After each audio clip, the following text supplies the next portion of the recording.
number 5, down low.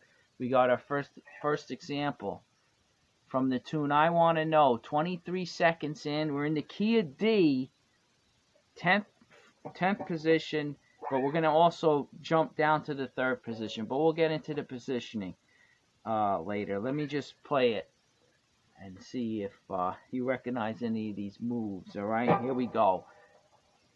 All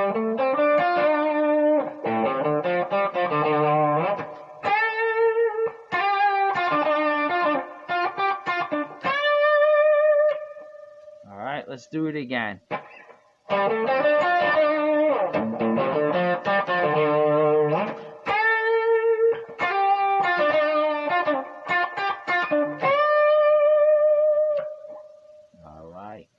So what do we got going on?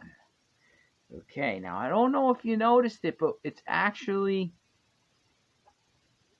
half of what we already learned it. This ending phrase was one of the other licks where we go. I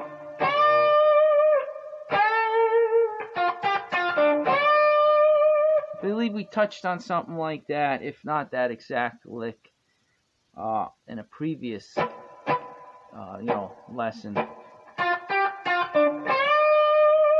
But we're concentrating on the down low aspect, right? Which you saw over here. We moved down to the 3rd position. It's still in the key of D, but we're grabbing. Well, let's do the first phrase, right? Question and answer. Okay, the first part of it. We're in the key of D, and we're starting on the 4th, playing the 5th. It's on the A string. Then we're playing the flat 7 in the root. Then we're playing the minor 3rd back to the root. Just one root.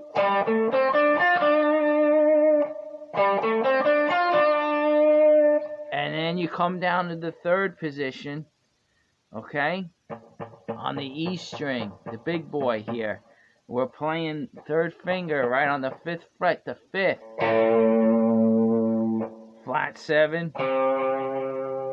And then the root. Minor 3rd on the D string, 3rd fret. The 4th. Back to the minor 3rd. 2 roots.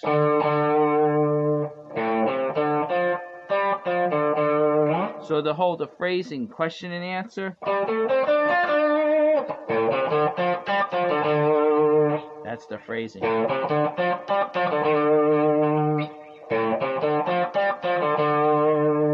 See, so that's a new position for us. We're playing the 5th on the low E string, and you always kind of gauge where you are on the map, so to speak. You know, like the X, you are here, right? Think of the roots as the X's on a map, so you know where you are, right?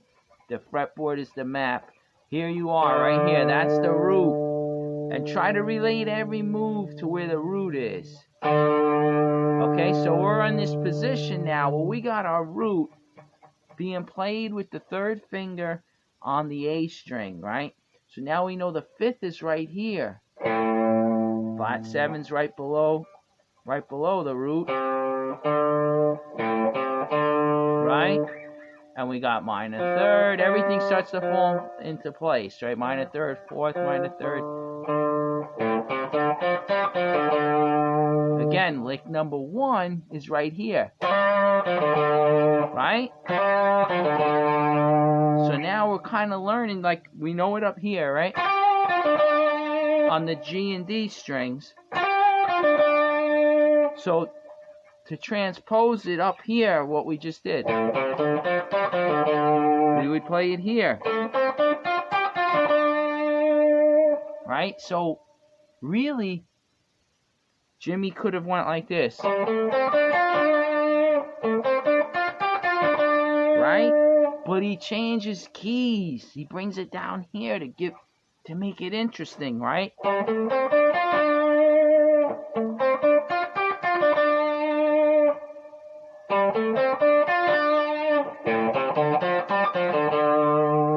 Right? Gives it a different meaning.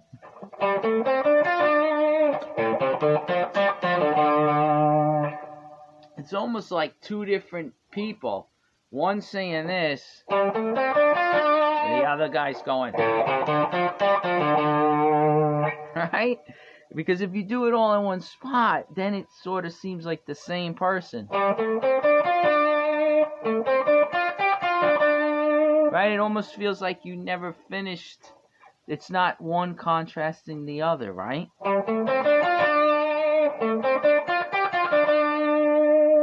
Meanwhile, this,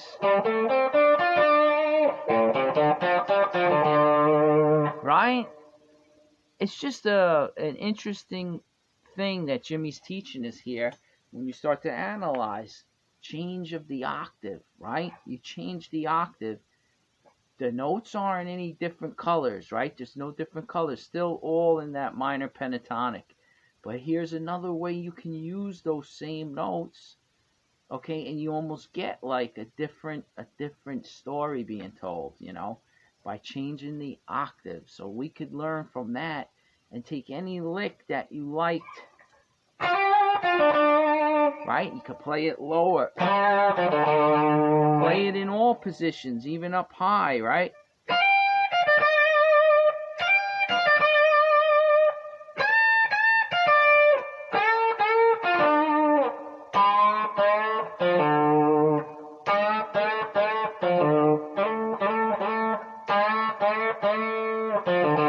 I'm not used to bending it way down there, but hey, it can be done.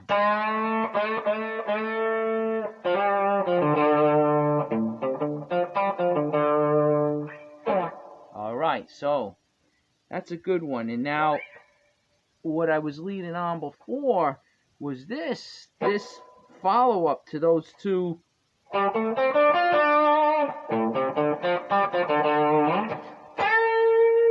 See that contrast? The growl to the singing, right? The wailing. Let's see, what was it again? We go.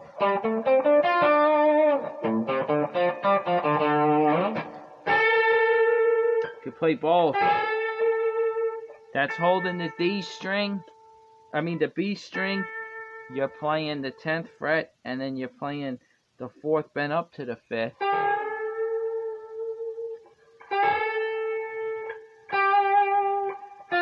That's lick number 1.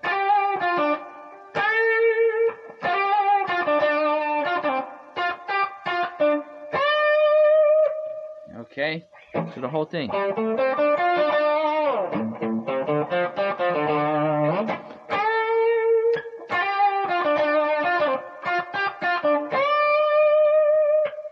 Okay, so that is something we've gone over, I'm pretty sure.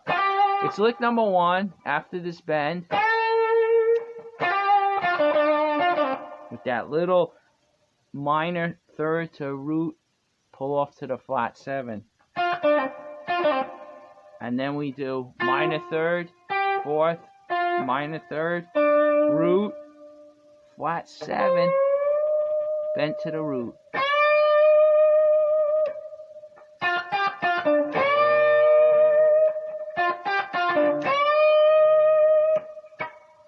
So you see what's developing is putting them together. Okay, we're just concentrating right here. We're starting to unlock these lower positions, right? But you see, I didn't want to cut it there. I wanted to give the example because he keeps going. I wanted to just go a little further. And you might have been familiar with that, because what's really ultimately happening is all the ideas I'm giving you were taken from solos that, he's putting them all together. So it's a little flavor of how he puts together a solo, the different ideas that you're starting to hear over and over. All right, so this one's getting a little long. We'll get into the next ones. Okay, lick number 5.